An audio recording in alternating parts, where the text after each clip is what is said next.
Hello दोस्तों, क्या आप लोग को पता है कि आचार संहिता या आइडियल कोड ऑफ कंडक्ट होता क्या है। तो आज हम बात करने वाले हैं कि ये आइडियल कोड ऑफ कंडक्ट या आचार संहिता होता क्या है, कौन कौन सी बातें इसमें होती हैं। बहुत सारे लोगों को नहीं पता कि आइडियल कोड ऑफ कंडक्ट क्या होता है। तो आप इस वीडियो को अपने सभी सगे संबंधित मित्र दोस्तों को शेयर कीजिए। तो चलिए हम जानते हैं कि what is the code of conduct या फिर आचार संहिता क्या होती है। पहली बात ये होती है कि आदर्श आचार संहिता या आइडियल कोड ऑफ कंडक्ट क्या होता है। तो स्वतंत्र और निष्पक्ष चुनाव कराने के लिए चुनाव आयोग यानी इलेक्शन कमीशन कुछ नियम बनाता है।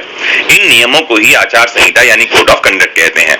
लोकसभा और विधानसभा चुनावों के दौरान सभी पार्टियों, नेताओं और सरकारों को इन नियमों का पालन करना ही होता है। ये आचार संहिता कब लागू होती है, तो इसको आप समझ लें कि आचार संहिता चुनाव आयोग द्वारा चुनावी तारीखों की घोषणा के बाद से लागू हो जाती है और जब तक चुनाव की प्रक्रिया पूरी नहीं होती तब तक यह लागू रहती है। फिर एक प्रश्न आता है कि विभिन्न चुनावों में कौन कौन से क्षेत्रों पर आचार संहिता लागू होती है।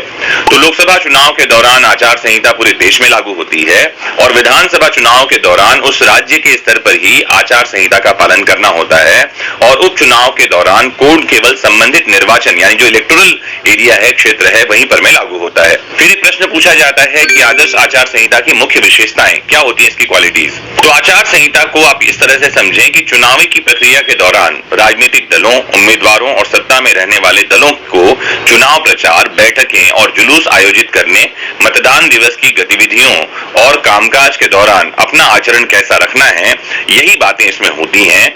इसको आपको समझना चाहिए। फिर चुनाव प्रचार करते समय राजनीतिक दल या उम्मीदवार जो है उनके लिए क्या दिशा निर्देश होते हैं, ये भी इसमें होते हैं। तो आपको बता दूं, चुनाव जब प्रचार होता है, कैंपेन चलता है इलेक्शन का, उस समय कोई भी पार्टी या उम्मीदवार ऐसी किसी भी गतिविधि में शामिल नहीं हो सकता जो आपसी नफरत पैदा करते हैं या विभिन्न जातियों और समुदायों, धार्मिक या भाषाई तौर पर तनाव पैदा कर सकते हैं। साथ ही ऐसी कोई आरोप या कोई ऐसी बात वो नहीं कह सकते या किसी पर आलोचना नहीं कर सकते जो प्रमाणित नहीं है, यानी कि जो सही नहीं है, या कोई झूठा प्रचार वो नहीं कर सकते। एक प्रश्न और पूछा जाता है कि क्या चुनाव प्रचार के लिए धार्मिक स्थानों का उपयोग किया जा सकता है। तो आपको जानकारी दे दूं कि चुनाव प्रचार के लिए धार्मिक स्थानों जैसे मंदिर, मस्जिद, चर्च, गुरुद्वारा या अन्य पूजा स्थानों के इस्तेमाल चुनाव प्रचार के लिए मंच के तौर पर नहीं किए जा सकते हैं। इसके अलावा वोट हासिल करने के लिए जाति, सांप्रदायिक भावनाएं, इन सब के आधार पर भी अपील नहीं की जा सकती है। ये भी चुनाव आचार संहिता का भाग होता है। फिर एक प्रश्न पूछा जाता है कि आचार संहिता कौन से कानून के तहत बनती है। तो आपको जानकारी दे दूं कि आदर्श आचार संहिता किसी भी कानून के तहत नहीं बनती है। यह सभी राजनीतिक दलों की सहमति से बनाई जाती है और लगातार विकसित हो रही है। एक प्रश्न और साधारण तौर पर पूछा जाता है कि वो कौन सा राज्य था जिसमें सबसे पहले आचार संहिता का उपयोग किया गया था। तो आपको जानकारी दे दूं कि 1960 में केरल विधानसभा चुनाव के दौरान पहली बार आचार संहिता लागू की गई थी और इसमें यह बताया गया था कि पार्टियों और उम्मीदवारों को कौन कौन सी बातों का पालन करना है।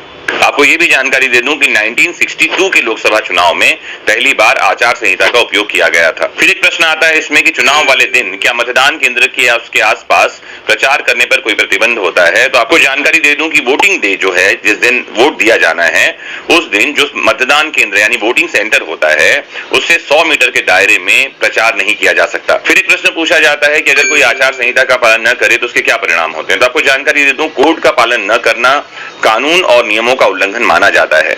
इसके लिए वो जो पार्टी है जिससे वो व्यक्ति चुनाव लड़ रहा है या जिसने कोड ऑफ कंडक्ट का उल्लंघन किया है, उसके खिलाफ अनुशासनात्मक कार्यवाही की जा सकती है और साथ ही उसकी उम्मीदवारी भी रद्द की जा सकती है। फिर एक प्रश्न आता है, क्या आचार संहिता लागू होने के बाद कोई मंत्री अपनी आधिकारिक यात्रा को चुनाव प्रचार कार्य से जोड़ सकता है। तो आपको यह भी जानकारी दे दूं कि आचार संहिता लागू होने के बाद कोई भी मंत्री अपनी यात्रा को चुनाव प्रचार से नहीं जोड़ सकता। इसके अलावा चुनाव प्रचार के दौरान कोई भी मंत्री आधिकारिक मशीनरी या अधिकारियों का उपयोग नहीं कर सकता, क्योंकि वे सब आचार संहिता लागू होने के समय इलेक्शन कमीशन के अंदर काम करते हैं, सरकार के नुमाइंदे नहीं होते। फिर एक प्रश्न पूछा जाता है कि चुनाव प्रचार के लिए सरकारी परिवहन यानी ट्रांसपोर्टेशन का उपयोग किया जा सकता है क्या। आपको यह भी जानकारी दे दूं, आचार संहिता लागू हो जाने के बाद किसी भी पार्टी का उम्मीदवार, चाहे वो मंत्री पद पर है या किसी और पद पर है, वो ऑफिशियल जो व्हीकल्स हैं, जिसका नाम हम विमान समझते हैं, कार समझ सकते हैं, या कोई भी और ट्रांसपोर्टेशन का मीडियम है, परिवहन का साधन है, उसका उपयोग नहीं कर सकता। अगर आपको यह वीडियो पसंद आई हो तो चैनल को लाइक, शेयर एंड सब्सक्राइब कीजिए।